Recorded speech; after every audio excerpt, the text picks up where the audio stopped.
turma, sejam muito bem-vindos de volta à nossa rotina de estudos.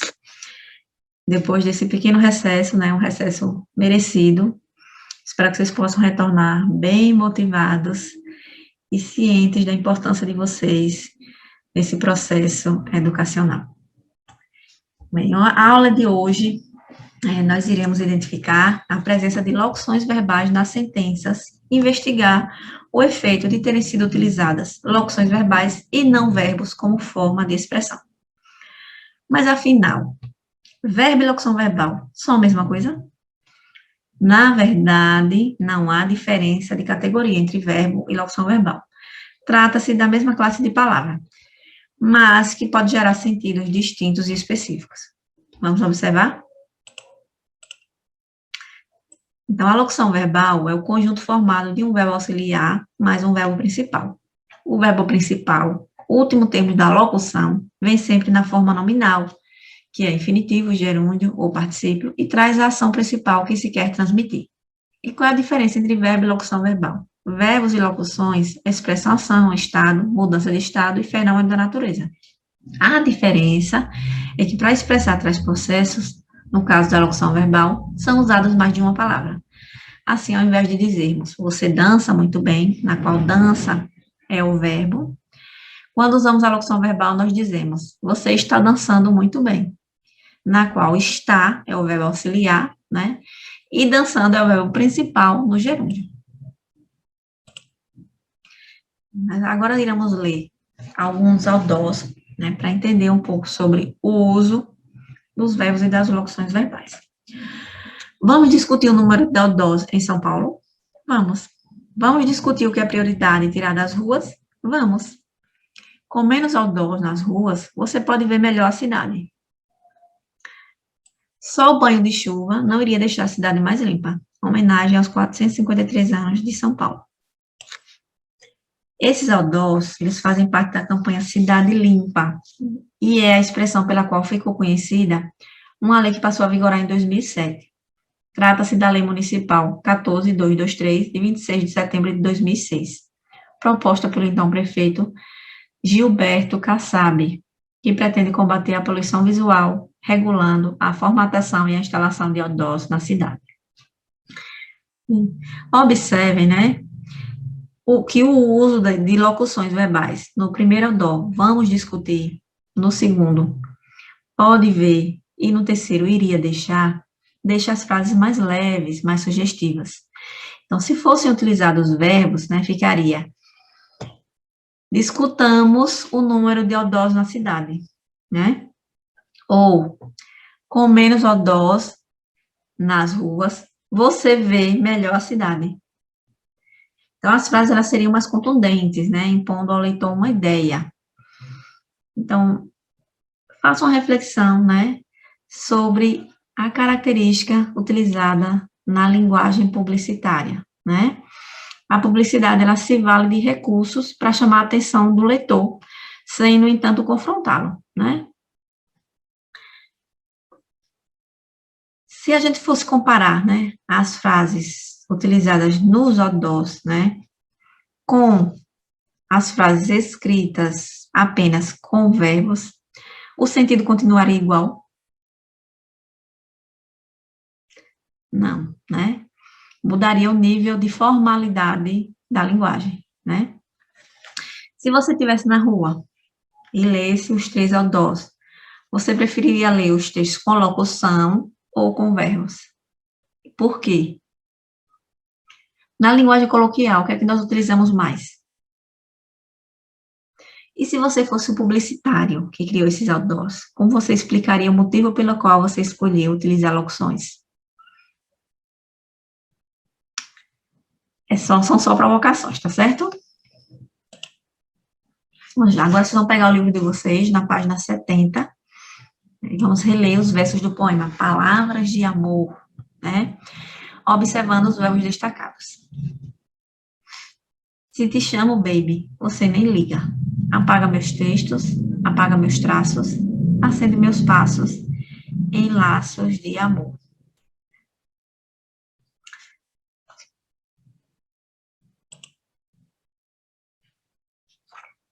Então, embora não esteja explícito, é possível identificar o sujeito das orações verbais apagar e acender nesses versos que nós acabamos de ler? Sim, o sujeito pode ser identificado pelo contexto em que os verbos aparecem, né? Ou seja, o poema, como também pela terminação das formas verbais que correspondem ao pronome tu. Que tipo de sujeito tem os verbos, tem os versos compostos pelas formas verbais apaga e acende? O sujeito ele é desinicial, né? Ele não aparece na oração, mas a gente consegue identificá-lo. Como se classificam os predicados desses versos? Predicados verbais, né? São todos possuem o verbo como núcleo do predicado. Cite os núcleos desses predicados. Apaga e acende, né? O núcleo do predicado verbal é o próprio verbo. Agora, lê esse trecho extraído do texto Um Bom Sujeito. Algumas caras de espanto, outras de gozação, se viraram para ele. Com o canto do olho, Reinaldo pescou o olhar que lhe interessava. Parece que Valéria tinha gostado da exibição. Qual forma verbal pode substituir a locução verbal tinha gostado, destacada nesse trecho? A forma verbal gostara. Qual é o sujeito da oração? Valéria tinha gostado da exibição. E como ele se classifica? Valéria é o sujeito, né? E ele é um sujeito simples. O predicado dessa oração é verbal ou nominal? Então, nós temos aí, tinha gostado, né? Como locução verbal, que expressa a ação, né? Então, nesse caso, o predicado ele é verbal. Cite o núcleo desse predicado, tinha gostado. Releia mais um trecho extraído do texto, Um Bom Sujeito. Era só esperar a professora chamá-lo, pensou. 20 minutos passados, bateu a impaciência. Será que a professora tinha esquecido dele? No quadro negro, outro menino tinha acabado de grifar os sujeitos das orações que Márcia pedira. Quais formas verbais podem substituir as locuções verbais tinha esquecido e tinha acabado, destacados nesses trechos? As formas verbais esquecera e acabara. Reescreva as orações abaixo, substituindo as locuções em destaque pelas formas verbais indicadas anteriormente. Será que a professora tinha esquecido dele? A forma verbal, então, é tinha esquecido, né? No quadro negro, outro menino tinha acabado de grifar os sujeitos das orações. Nós temos, de novo, uma locução verbal, tinha acabado, né? Transformando, né, essas orações com locuções em verbos apenas, ficaria. Será que a professora se esquecera dele? E, no quadro negro, outro menino acabara de grifar os sujeitos das orações. A forma verbal pedira está conjugada em que tempo do modo indicativo? No pretérito mais que perfeito. Pela locução verbal, é possível substituir a forma verbal pedira? Sim, né? Pela locução verbal, tinha pedido. Então, as locuções verbais tinha esquecido e tinha acabado são compostas pelo verbo auxiliar ter e as formas nominais dos verbos principais esquecer e acabar no particípio, que ficaria esquecido e acabado. A construção linguística que substitui os verbos simples por locuções verbais, damos o nome de perífrase verbal.